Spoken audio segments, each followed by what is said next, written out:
Hello friends, எல்லோருக்கும் வணக்கம். Welcome to young investor channel. Actually markets பார்த்துருப்பீங்க. மார்க்கெட் இன்றைக்கும் பார்த்தீங்கன்னா பிளட் பாத் தான். ஸோ நிஃப்டி 50 162 பாயிண்ட்ஸ் நெகட்டிவ்ல க்ளோஸ் ஆயிருக்கு. 23,526 பாயிண்ட்ஸ். சென்செக்ஸ் கிட்டத்தட்ட 528 பாயிண்ட்ஸ் நெகட்டிவ்ல க்ளோஸ் ஆயிருக்கு. 77,620 பாயிண்ட்ஸில் சென்செக்ஸ் நெகட்டிவ்ல க்ளோஸ் ஆயிருக்கு. நிஃப்டி பேங்க் 331 பாயிண்ட்ஸ் நெகட்டிவ், 49,503 பாயிண்ட்ஸில் க்ளோஸ் ஆயிருக்கு. Nifty IT 507 points negative, 43,126 points அந்த ரேஞ்சில் நெகட்டிவ்ல க்ளோஸ் ஆயிருக்கு. ஸோ மார்க்கெட்டில் இன்றைக்கி நெகட்டிவில் போகிறதுக்கு ரீசன் பார்த்தீங்கன்னா எஃப்ஐஎஸ் ஒரு முக்கிய காரணமாக இருந்திருக்காங்க. ஸோ எஃப்ஐஎஸ் வந்து 7,170 கோடிக்கு நெட் செல்லஸாக இருந்திருக்காங்க. டிஎஸ் அதுக்கு ஈக்குவலாட்டு மார்க்கெட்டில் வாங்கியிருக்காங்க 7,639 கோடிக்கு. டிஎஸ் பார்க்கும்போது நெட் பயஸாக இருக்கிறாங்க. எஃப்ஐஎஸ் 7,170 கோடிக்கு நெட் செல்லஸாக இருந்திருக்காங்க. ஸோ ஓவரால் இது வந்து பார்த்தீங்கன்னா FIs DS data. So first பார்த்தீங்கன்னா அந்த மார்க்கெட் இப்படி போகிறதுக்கு ரீசன்ஸ் நீ பார்க்கும்போது நிறைய ஃபேக்டர்ஸ் இருக்குது. ஒன்றுன்னு பார்த்தீங்கன்னா இப்போ Q3 ரிசல்ட்ஸ் எல்லாமே வர ஸ்டார்ட் ஆயிருக்கு. பட் ஆக்சுவலி அது வந்து பெருசாக எக்ஸ்பெக்ட் பண்ண லெவலில் இல்லை. டிசிஎஸ் இன்னைக்கு ரிசல்ட்ஸ் கொடுத்துருக்காங்க, அது கொஞ்சம் பெட்டராக இருக்குது. மற்ற கம்பெனிஸோட ரிசல்ட்ஸ்லாம் பார்த்தீங்கன்னா பெருசாக இது வரைக்கும் இல்லை. நெக்ஸ்ட் பார்க்கும்போது டொனால்ட் ட்ரம்ப் வந்து பார்த்தீங்கன்னா பவர் எடுக்க இருக்கிறாரு. ஸோ யூஎஸோட பாலிசி எப்படி வரும் அப்படின்னு சொல்லி ஒரு இது இருக்குது. நெக்ஸ்ட் வந்து பார்த்தீங்கன்னா யூஎஸோட ஃபெட் மீட்டிங் நடக்கு, அதில் ரேட் கட்ஸ் இருக்குமா அப்படிங்கிற ஒரு பேச்சும் போயிட்டு இருக்கு. 25 பேசிஸ் பாயிண்ட் வரைக்கும் ரேட் கட்ஸ் இருக்க சான்சஸ் இருக்குன்னு சொல்கிறாங்க. நெக்ஸ்ட் ருப்பி ஒரு பக்கம் பார்த்தீங்கன்னா டிப்ரிஷியேட் ஆகிட்டே இருக்குது. 85.92 அந்த ரேஞ்சை டச் பண்ணியிருக்கு ருப்பி வந்து வீக்கராக இருக்குது. டாலர் வந்து பார்த்தீங்கன்னா ஸ்ட்ரென்தன் ஆகிட்டே இருக்குது. ஸோ யூஎஸ் ட்ரேட் பாலிசிலையும் சம் சேஞ்சஸ் வரும் அப்படின்னு சொல்கிறாங்க. இன்னொன்று ஃபெட் ரேட் கட்ஸு. ஸோ இதெல்லாம் எப்படி வரும்னு தெரியல. ஆக்சுவலி சைனீஸ் ப்ராடக்ட்ஸும் இந்தியன் ப்ராடக்ட்ஸுக்கும் பார்த்தீங்கன்னா அதிக அளவில் டேக்ஸ் போடலாம், டேரிஃப் ஹைக் இருக்கும் அப்படின்னு சொல்லி அப்டேட் வருது. ஸோ நம்ம வெயிட் பண்ணி தான் பார்க்கணும். டொனால்ட் ட்ரம்ப் ஆக்சுவலி இன்னும் ஐ திங்க் 5 days சம்திங்கில் பவர் எடுத்துருவார்னு நினைக்கிறேன். ஸோ வெயிட் பண்ணி பார்க்கலாம். So first TCS results announce பண்ணியிருக்காங்க. ரிசல்ட்ஸ் பார்க்கும்போது ப்ராஃபிட் 12,380 கோடி, குவார்டர் ஆன் குவார்டர் பேஸில் 4% க்ரோத், இயர் ஆன் இயர் பேஸில் 12% க்ரோத். ரெவன்யூ ஃப்ரம் ஆப்ரேஷன் பார்க்கும்போது ரெவன்யூ ஃப்ரம் ஆப்ரேஷன் 63,973 கோடி பண்ணியிருக்காங்க.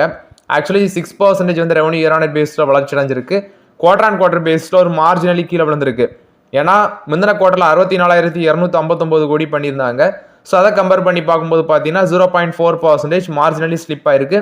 Which means quarter on quarter பேஸில் ரெவன்யூ கீழே விழுந்திருக்கு, ஃபிளாட் ஆட்டு. இயர் ஆன் இயர் பேஸில் 6% அதிகரிச்சிருக்கு. டிவிடன் அனௌன்ஸ் பண்ணியிருக்காங்க. 10 ரூபா இன்ட்ரீம் டிவிடெண்ட், 66 ரூபா ஸ்பெஷல் டிவிடெண்ட், டோட்டல் ஆட்டு 76 ரூபா உங்களுக்கு டிவிடெண்ட் கிடைக்கும் அப்படின்னு சொல்லியிருக்காங்க ஃபேஸ் வேல்யூ 1 வச்சு. ஸோ இந்த 76 ரூபா டிவிடெண்டுக்கான ரெக்கார்ட் டேட் அவங்க மென்ஷன் பண்ணியிருக்கிறது January 17. இந்த டிவிடெண்ட் உங்களுக்கு எப்போ கிடைக்கும், அதாவது எப்போ பேமெண்ட் ஆகும் அப்படின்னா February 3 அப்படின்னு சொல்லி மென்ஷன் பண்ணியிருக்காங்க. நெக்ஸ்ட் அவங்களோட ஆர்டர் புக் பார்க்கும்போது $10.2 பில்லியன் இருக்குது. விச் மீன்ஸ் லாஸ்ட் 5 ஃபிசிக்கல் இயரை கம்பேர் பண்ணும்போது இதே அதிகம்னு சொல்கிறாங்க.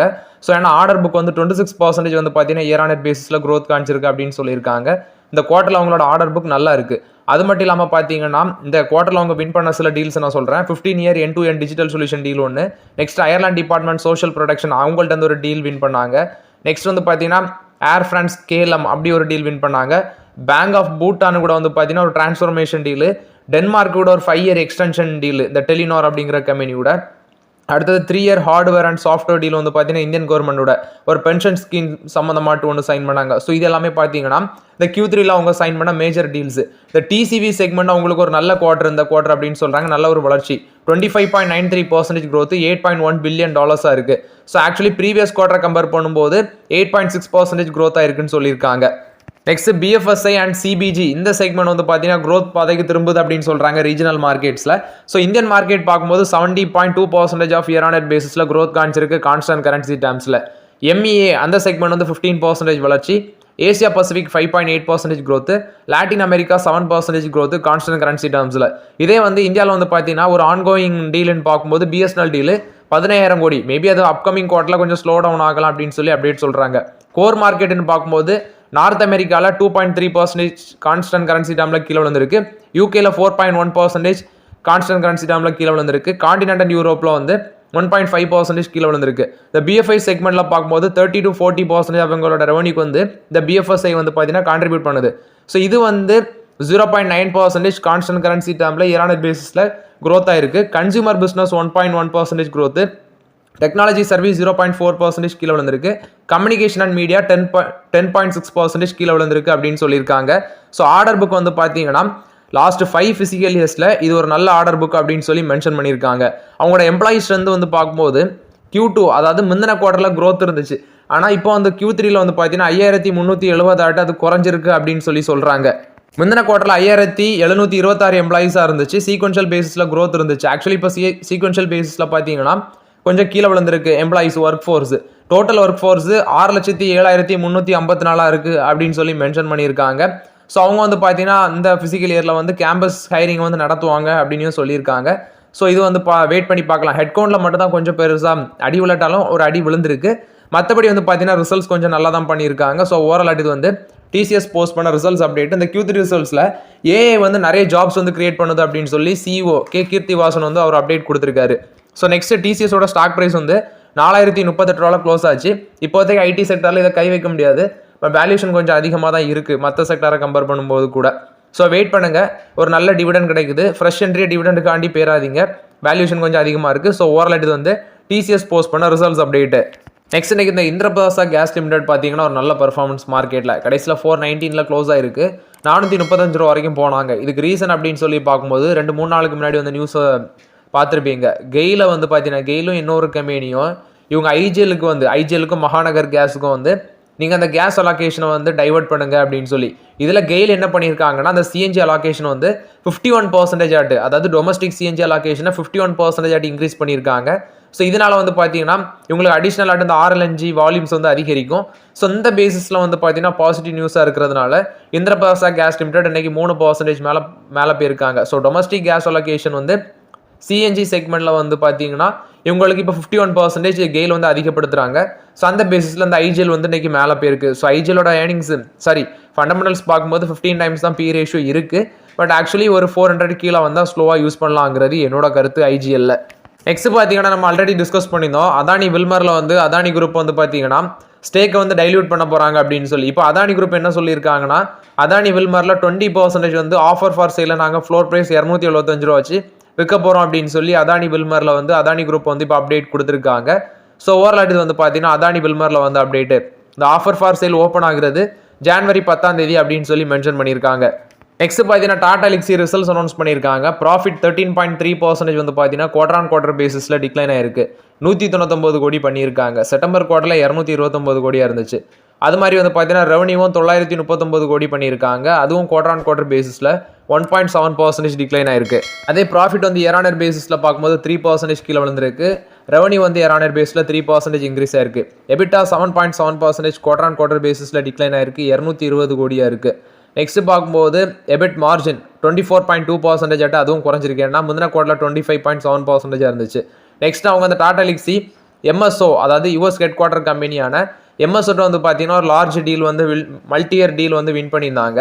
ஸோ அது மட்டும் இல்லாமல் அவங்களுக்கு மார்க்கெட்டே பார்த்தீங்கன்னா ஜப்பான் தான். ஜப்பான்லேருந்து அவங்களுக்கு அதிக அளவில் ரெவன்யூ கிடச்சிருக்கு. 66.8% ஆஃப் த ரெவன்யூ வந்து பார்த்தீங்கன்னா அவங்களுக்கு ரெவன்யூ வந்து ஜப்பானில் தான் கிடச்சிருக்கு. அங்கே 66.8% க்ரோத் காமிச்சிருக்கு. இந்தியன் மார்க்கெட் பார்க்கும்போது 21.9% க்ரோத் காமிச்சிருக்கு அப்படின்னு சொல்லியிருக்காங்க அந்த குவார்ட்டரில் ரெவன்யூ.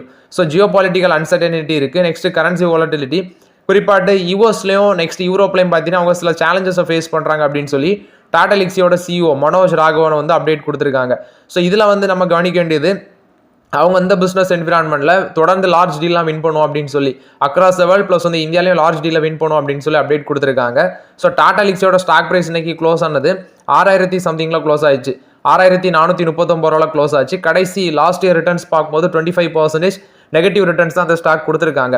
ஸ்டில் வந்து வேல்யூஷன் ஹையாக தான் இருக்குது. இதோட 52 வீக் ஹையெல்லாம் பார்க்கும்போது 9080 ரூபா இருக்குது. லோ பார்க்கும்போது 6286 ரூபா.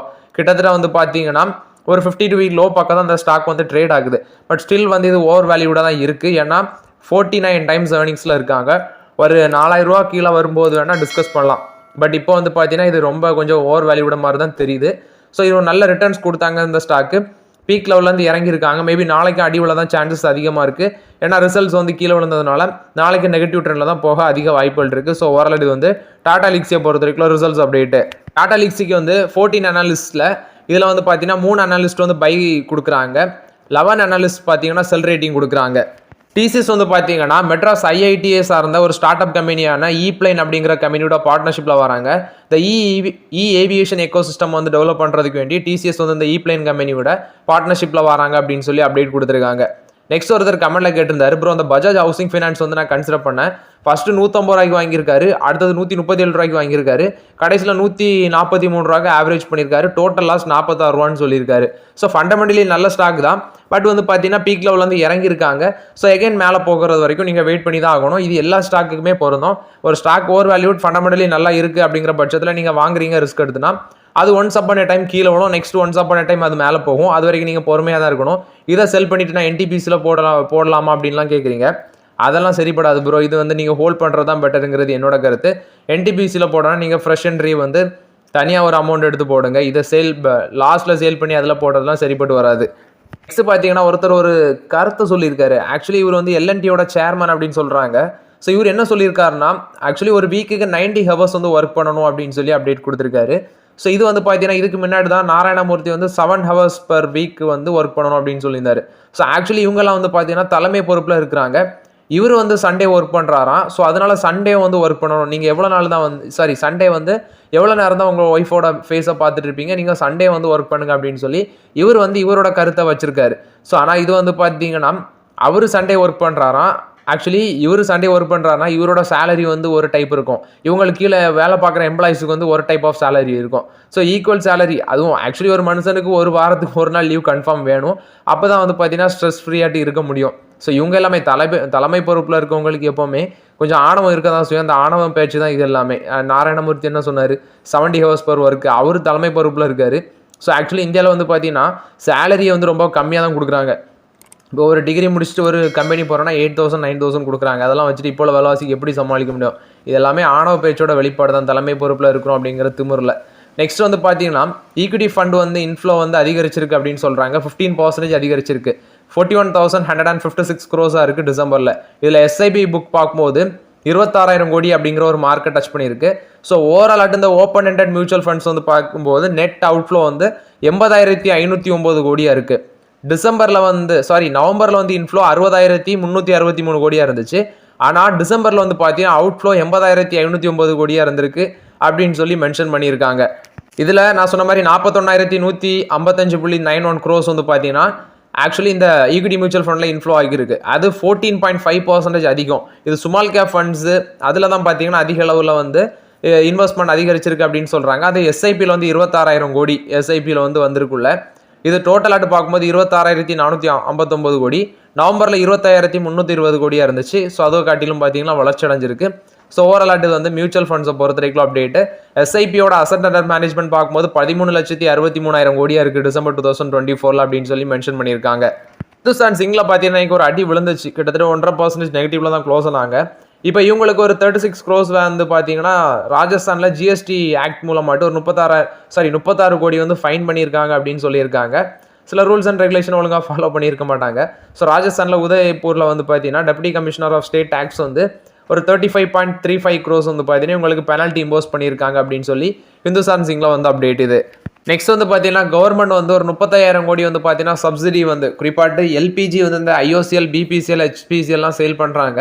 ஸோ இவங்க இந்த கம்பெனிக்கு வந்து ஒரு 30,000 கோடி சப்சிடி ஆட்டு கொடுக்குறாங்க. ஏன்னா இவங்க லாஸ்ட்டில் தான் விற்கிறாங்க, குறைஞ்ச ரேட்டில் விற்கிறதுனால சப்சிடி ஆட்டு கொடுக்குறாங்க. ஸோ ஃபஸ்ட்டு 2024 to 25 அந்த காலகட்டத்தில் ஒரு 10,000 கோடி அலோகேட் பண்ணாங்க. இப்போ ஃபினான்ஷியல் 25 to 26 ஒரு 20,000 கோடி அலோகேட் பண்ணிடுறாங்க. 2 இயர்ஸில் வந்து பார்த்தீங்கன்னா 30,000 கோடி அலோகேட் பண்ணியிருக்காங்க. ஸோ இது மேபி வந்து பார்த்தீங்கன்னா நெக்ஸ்ட் ஃபினான்ஷியல் இயரில் வந்து 40,000 கோடி மேலே போகும் அப்படின்னு சொல்லி சொல்கிறாங்க. ஸோ வெயிட் பண்ணி தான் பார்க்கணும். ஏன்னா இப்போ சிலிண்டர் வந்து அந்த எல்பிஜி 803 ரூபா அந்த ரேஞ்சிலே வித்துட்டு இருக்காங்க. ரொம்ப நாளாக பெருசாக அன்சேஞ்ச் ஆகலை. ஸோ அந்த ரேஞ்சிலே தான் விற்கிறாங்க. ஸோ ஆக்சுவலி அது கம்பெனிஸுக்கு லாஸ் தான். ஏன்னா கவர்மெண்ட் வந்து பார்த்தீங்கன்னா ஓட்டு அதை வச்சு தான் முடிவு பண்ணுவாங்க. ஸோ கம்பெனிஸை வந்து பெருசாலாம் ரேட்டெல்லாம் ஏற்ற முடியாது. ஸோ அந்த பேசிஸில் வந்து சப்சிடி அலோகேட் பண்ணியிருக்காங்க. நெக்ஸ்ட் பார்த்தீங்கன்னா இன்றைக்கி மார்க்கெட்டில் வந்து இந்த நாட்கோ ஃபார்மா 2.5% கீழே விழுந்திருந்தாங்க. 1,288 ரூபாயில் க்ளோஸ் ஆயிருந்துச்சு நாட்கோ ஃபார்மா. ஸோ இது ஒரு ஆப்பர்ச்சுனிட்டி தான். நாட்கோ ஃபார்மாலாம் ஸ்லோவாகவே யூஸ் பண்ணிக்கோங்க. மேபி ரிசல்ட்ஸ் ஆக்சுவலி இது வந்து 850 கன்சிடர் பண்ணி 1,639 போயிட்டு அதுலேருந்து இப்போ கொஞ்சம் அப்படி இறங்கிட்டு வருது. நான் நேற்று தான் வந்து பார்த்தீங்கன்னா நேற்று முந்தினாத்த 2 ஸ்டாக் வாங்கியிருந்தேன். ஸோ இறங்க 1-2 வாங்க, பல்க் பைங்க அவாய்ட் பண்ணுங்கள் நாட்கோ ஃபார்மாவில். அதே மாதிரி தான் டாக்டர் ரெட்டி லபார்ட்ரிஸும் 1,371 க்ளோஸ் ஆச்சு. 82 வரைக்கும் போச்சு. கடைசியில் 1,371 க்ளோஸ் ஆச்சு. ஸோ இது இந்த 2 ஸ்டாக்லையும் ஃபோக்கஸ் பண்ணுங்கள். Sun Pharma, Cipla, other pharma செக்டர்லாம் வேல்யூஷன் கொஞ்சம் அதிகமாக இருக்குது. ஸோ அதில் ஆப்பர்ச்சுனிட்டி வரும்போது டிஸ்கஸ் பண்ணலாம். அது வரைக்கும் இந்த 2 ஸ்டாக்ஸ்லேயே ஃபோக்கஸ் பண்ணுறது பெட்டருங்கிறது என்னோட கருத்து. நெக்ஸ்ட் கல்யாண் ஜுவல்லர்ஸ் பார்த்தீங்கன்னா தொடர்ச்சியாக ஒரு 5 நாள் வந்து கீழே விழுந்திருக்காங்க. ஆக்சுவலி அன்றைக்கி அந்த Q3 பிஸ்னஸ் அப்டேட் கொடுக்கும்போது நல்ல ஒரு growth தான் காமிச்சிருந்து அப்படின்னு சொன்னாங்க. ஏன்னா அந்த ஃபெஸ்டிவ் வெட்டிங் டிமாண்ட் எல்லாம் பேஸ் பண்ணி நல்ல ஒரு growth இருந்து. நெக்ஸ்ட் வந்து பார்த்தீங்கன்னா புதுசாக நிறைய ஸ்டோர்ஸ் எல்லாமே இந்த கேண்டீன் அந்த செக்மெண்ட்லாம் நல்ல ஒரு growth இருந்துச்சு. ஆனால் கல்யாண் ஜுவல்லர்ஸ் ஏன் கீழே விழுறாங்கன்னு பார்க்கும்போது ஒன்ஸ் வந்து ஓவர் வேல்யூடாக இருக்கணும், இல்லைனா ரைவல்ஸை கம்பேர் பண்ணி அடிக்கணும், இந்த மாதிரி ரீசன் தான் இருக்குது. அது போக ஒரு பிளாக் டீல் ஒன்று நடந்துருந்துச்சு இன்னைக்கு மார்க்கெட்டில். ஆனால் 5th டே வந்து பார்த்தீங்கன்னா கண்டினியூஸாக ஷேர் வந்து கீழே விழுது. இன்னைக்கு வந்து 6% கிட்ட கல்யாண் ஜுவல்லர்ஸ் கீழே விழுந்திருக்காங்க. 662 ரூபாவில் க்ளோஸ் ஆச்சு.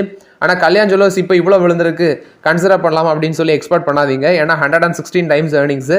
இவங்களோட 52 வீக் லோ பார்க்கும்போது 321 ரூபா சம்திங்கில் இருக்குது. ஹைனி பார்க்கும்போது 795 ரூபா. ஒரு 500 கீழே வந்தால் கொஞ்சம் ரிஸ்க் எடுத்து பார்க்கலாம். ஆனால் இப்போ இருக்க ட்ரெண்டில் வந்து கை வைக்க முடியாது.